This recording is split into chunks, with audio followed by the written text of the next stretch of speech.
और इमेजिन करो 26 नवंबर को मुझे पता भी नहीं था कि पॉलिटी और हिस्ट्री और geography and all this things, ये बस नाम सुना था, बस 10 तक पढ़ता है जो लोग, तो वो चीज है ना, you have the best faculty, उसको यूज करो फैकल्टी का। और देखो इसमें होता क्या है बता रहा हूँ, मेरे कोचिंग में भी 150 स्टूडेंट्स थे, तो 150 में 120 क्या थे, लिख लेंगे यार, बाद में लिख लेंगे, बाद में शो कर लेंगे, पर वो कोई करता नहीं है। तो जिस दिन तुमने ये चीज ठान लिया कि I will write and I will show, I will try to attempt the questions and show it to them and get it evaluated, और जिस दिन तुमने न्यूज़पेपर डेली पढ़ना स्टार्ट किया और डेली नोट मेकिंग स्टार्ट किया, रिवाइज किया maximum time, तुम गारंटी तुम ले लो, you will be top 50 for sure. Top 50 में तो पक्का हो जाओगे, क्योंकि मैंने देख रखा है ऐसा कुछ नहीं, वो बहुत 30 मार्क खाने बैठे लोग, they all are average, I'm telling you, average in the sense who have worked hard in mains।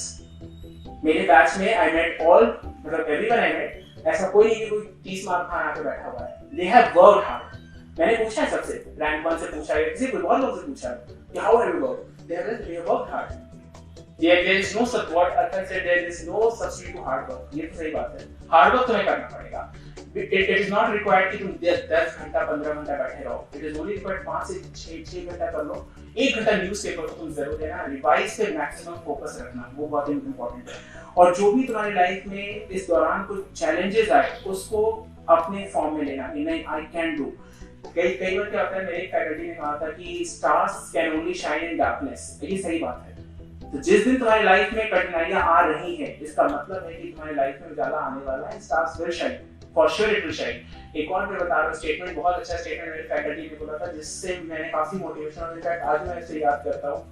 वो था कि I started my journey and my path was full of thorns but I continued. मेरे रास्ते कांटों से भरे हुए थे बट मैंने कंटिन्यू रखा, मूव ऑन किया, कंटिन्यू रखा।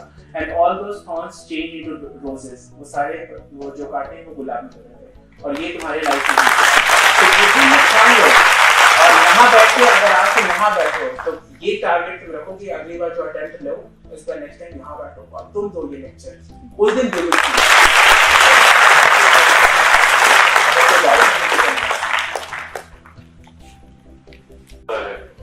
और I still have fond memories of Rashid जो परेशान करते थे। He's actually good.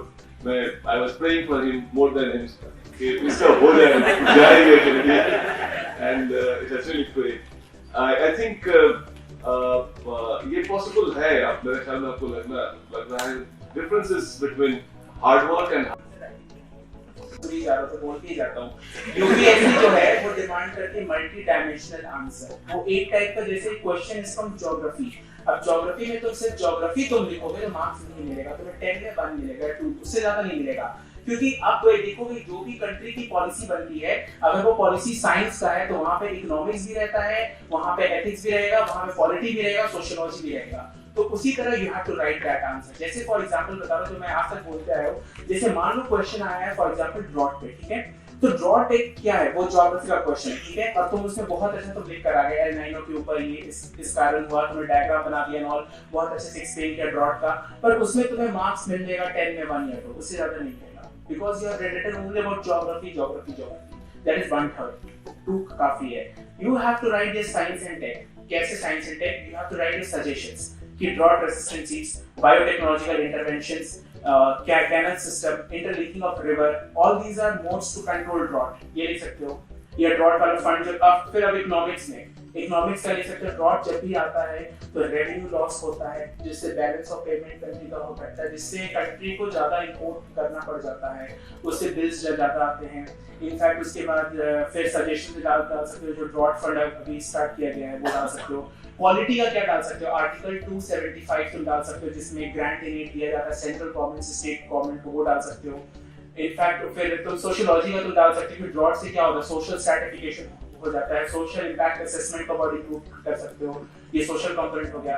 तो you have included economics, you have included politics, sociology, geography, science and tech, all these things. इस आंसर्स को तुम्हें ज्यादा मार्क्स मिलेगा, you will get more than 50% marks, क्योंकि तुमने सारे डायमेंशंस को छुआ है मतलब। So it should be an integrated mode of writing, multi-dimensional answer, and it is applicable in geography, quality, sociology, science and technology, ethics में भी in fact I used in all my case studies, सारे case study, in fact ethics के सारे answers में जहाँ भी possible रहा वहाँ मैंने मल्टी यहाँ यूज किया था। केस स्टडीज थोड़ा सा भी अगर इन्वायरमेंट से रिलेटेड था तो I use environment, I use ethics, economics, everything.